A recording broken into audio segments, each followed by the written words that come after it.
నిజంగా కష్టాలనేవి మన మంచికే వస్తాయా? ఇది నాకు తెలిసిన వాళ్ళ స్టోరీ. చాలా కష్టపడి ఒక కంపెనీలో జాబ్ సంపాదించుకున్నారు. రూ. 25,000 సాలరీ. ఆల్మోస్ట్ లైఫ్‌లో ఇంకా సెటిల్ అయిపోయినట్టే, నాకు ఏ బాధలు ఉండవు అని నిర్ణయించుకొని 1 ఇయర్ నుంచి చాలా సంతోషంగా ఆ జాబ్ చేసుకుంటున్న ఆ వ్యక్తికి అనుకోకుండా చాలా దారుణంగా హెల్త్ ప్రాబ్లమ్ వచ్చి 1 వీక్ కంటిన్యూగా లీవ్ పెట్టాల్సొచ్చింది. అంత లాంగ్ లీవ్ తీసుకున్నందుకు గాను జాబ్‌లో నుంచి తీసేశారు. సడన్‌గా జాబ్ పోయింది. ఏం చేయాలో తెలీదు, ఎవరికి చెప్పుకోవాలో తెలీదు.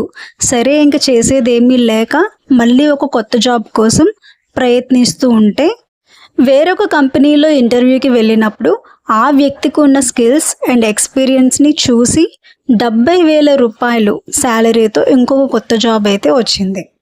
ముందున్న ఉద్యోగాన్ని కంటిన్యూ చేస్తూ ఉంటే అదే రూ. 25,000 జీతంతో లైఫ్ లాంగ్ గెట్ ఇన్ అవుతూ ఉండాల్సొచ్చేది. ఆ జాబ్ పోయింది అనే ఒక కష్టం రావడం వల్లే కొత్త జాబ్ కోసం ప్రయత్నాలు చేయడం వల్ల రూ. 70,000 సాలరీ అనేది ఈరోజు ఆ వ్యక్తి లైఫ్‌లో ఉంది. అయితే నిజంగా కష్టాలనేవి మనల్ని బాధించడానికే వస్తాయా?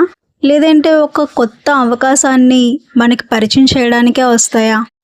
కష్టం అనేది ఎంత చిన్నదైనా సరే, ఎంత పెద్దదైనా సరే, ఆ టైంకి మన మైండ్ సెట్ ఏ విధంగా ఉంది అనే దాన్ని బట్టి మన జీవితం మరో కొత్త అవకాశాన్ని చేజిక్కించుకుంటుందా?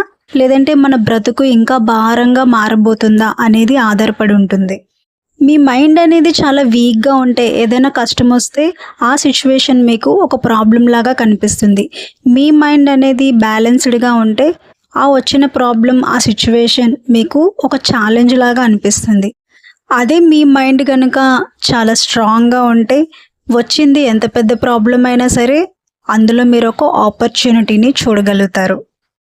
అందుకే కష్టం అనేది రాగానే ఫస్ట్ మనం దాన్ని యాక్సెప్ట్ చేయాలి. అలా మనం యాక్సెప్ట్ చేసినప్పుడే ఆ కష్టంలోని ఉన్న సరికొత్త అవకాశాలనేవి మనకి కనబడతాయి, అర్థమవుతాయి. ఒక చెట్టు నుండి ఎన్నో అగ్గిపుల్లల్ని తయారు చేయొచ్చు. కానీ కొన్ని లక్షల చెట్లు తగలబెట్టడానికి ఒక చిన్న అగ్గిపుల్ల సరిపోతుంది. అలాగే ఒక చిన్న నెగెటివ్ ఆలోచన అనేది మనలో ఉన్న ఎన్నో పాజిటివ్ ఆలోచనల్ని చంపేస్తుంది. కష్టం అనేది బయట ఎక్కడో లేదు. అది మన మైండ్‌లోనే ఉంది. మన ఆలోచన విధానంలోనే ఉంది. ఈ వీడియో మీకు ఇన్ఫర్మేటివ్‌గా అనిపిస్తే వీడియోని తప్పకుండా లైక్ చేయండి. మరిన్ని వీడియోస్ కోసం మన ఛానల్‌ని సబ్స్క్రైబ్ చేసుకోండి. Thank you so much for watching అందరికీ.